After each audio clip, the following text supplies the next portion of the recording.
So we are howling in the woods like coyotes, and it's working on 6 years.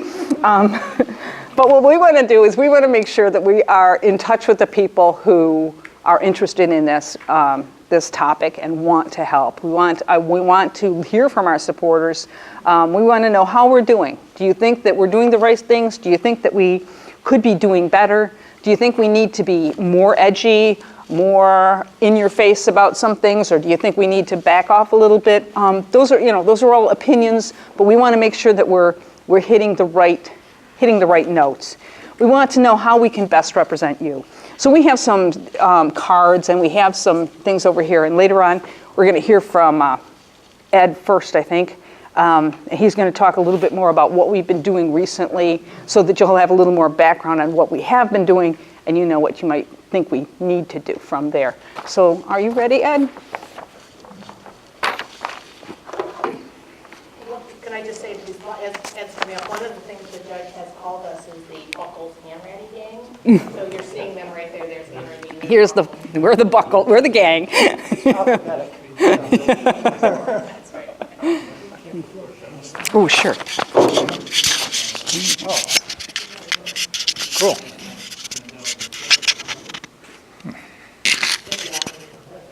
All right. You hear my little heart beating because I'm scared. So, hi everybody. You catch more flies with honey than you do with vinegar, and they taste better. But outside of that, what have we accomplished in the past 3 years, 2.5 years, Kathy? What's it been about? It's pushing 3 years now, isn't it? First of all, I think all of you know that we've gotten a lot of favorable press coverage, and it's getting better all the time. The recent editorial was very much in our favor, and the judge is getting a lot, the Honorable Judge Timothy J. Grindell is getting a lot of bad publicity. So those are good things. We've aligned ourselves with other groups, the folks who fought in Chester, the folks who fought in the Russell Township, took a lot of cues from us in the ways that we'd been doing things, and a lot of our folks who are aligned with this group lined up with those groups. We've been working with the Youngstown group, who one of the alumni of the Geauga Park system went off to Youngstown and started doing similar things in Youngstown as they've been doing here, getting rid of senior staff and bringing in more activities as opposed to preserving and protecting. If you look back there in the back, you will see we have a display up of the county and the parks and the rivers, keeping in mind, folks, that as Kathy said, we have the largest undisturbed wetlands in the area, in the state, and we are also the springboard, the starting point of the Grand, the Chagrin, and the Cuyahoga River. Everybody lives downstream of this county, and it's up to us to protect that water.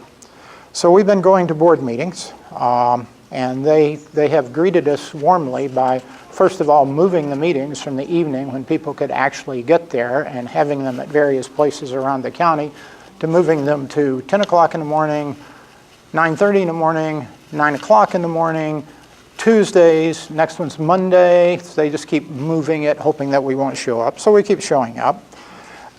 We try to keep letters going to the newspapers on the analysis of the board activities so that people are aware of them. We've had attorneys write them letters on 2 occasions on violations of state law and open meetings where they keep going into executive session and making decisions that they're not allowed to make in executive session. We have identified illegal hunting and trapping. We've had the Ohio Department of Natural Resources stop in and chat with them about that. We have identified illegal activities based on grants that were given to them by EPA and others. They've had to stop doing that. They wanted to start a very heavy-duty snowmobiling operation at Observatory Park. We ultimately forced them into cutting that way back to certain hours that would not impact the dark sky status. I don't know how many of you know, but there are only about 6 dark sky parks in the nation, places that are identified as having so little light pollution that you can go out and actually see the stars. And September is a good time to think about it. Last time I was out there in September for the Pleiade meteor shower, there had to be 1,000 people there at midnight. And it was absolutely silent, except for when there was a meteor. It was spectacular. And you, it was just wonderful. So keep that in mind. That's a great place. So when that sort of failed, their snowmobiling there, they were to re-sign an agreement with Middlefield about the use of the parkland going through Middlefield and sneak into the middle of that agreement a new thing where they could allow snowmobiling. And Middlefield hadn't been aware of it until we brought it to the Middlefield City Council's attention, and they had to go back to the old agreement. We caught a potential illegal harvest of trees at Westwood through the diligence of one of our members and took that to the prosecutor's office. We've been putting in public records requests on a regular basis. Shelley back there, if anybody ever needs a public records request, she knows how to do this. And we really could use, if anybody knows a good accountant, we could use a good accountant to look at some of the financial stuff that we've turned up. So please keep that in mind for us. We brought to light, and I think John wrote a letter this week to the newspaper. We brought to light the fact that from these records that the most recent park purchase was valued at $800,000 by a couple of appraisers, and they paid $1.2 million for it. Wonder why. But besides those types of things of just keeping an eye on what's going on and trying to bring these things to light, we also have conservation conversations where we have speakers come in and talk to the group. I think our very first one was on the economic value of the park, not on how many board feet of lumber, but on how the presence of a park enhances the property values, particularly those people who live close by, and how things like snowmobiling and mountain biking and that sort of thing deteriorates the property values of people nearby. We had one on the butterfly life history. We've had one on the value of wetlands, and as Kathy and I just pointed out, the wetlands are very, very critical here. Well, we had a wildlife rehab person in, and the kids got to pet wild animals. We've had someone in from the Museum of Natural History who talked about the rare plants that exist only in our parks. And we had somebody right here in this room packed to the gills talking about the eagle breeding program and how successful that's been. And if you go down past Ladue, you've got a fighting chance of seeing an eagle.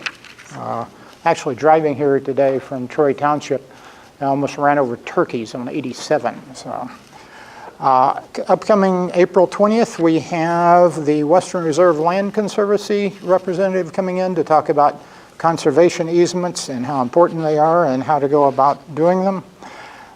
We've had two very successful banquets where we have nominated folks who are heroes in this area for the work that they've done in conservation, and we're planning another one of those for this fall. There are some things going on that are not part of the public view that you may want to think about. If any of you have any complaints about the Honorable Judge Timothy J. Grindell, there is on our website the forms for filing a complaint with the disciplinary committee of the state of Ohio. Those are confidential, so if anybody's filed one, they can't say that they did. But I know from sources that some have been filed. And of course, he took a real beating recently when Judge Lowe, am I saying it right? Judge Lon wrote a scathing opinion about his overreach in the park. Now that's on appeal, and the judge is very smart, and he may ultimately win that, but it certainly didn't do him any good. We have two petitions going, one for the removal of the judge. Judges in the state can only be removed by action of the state legislature, and last a year ago last January, we took a stack of petitions down and asked that he be removed. We continue to collect signatures, and we may do that again. We also have a petition going that you may be interested in on open meetings.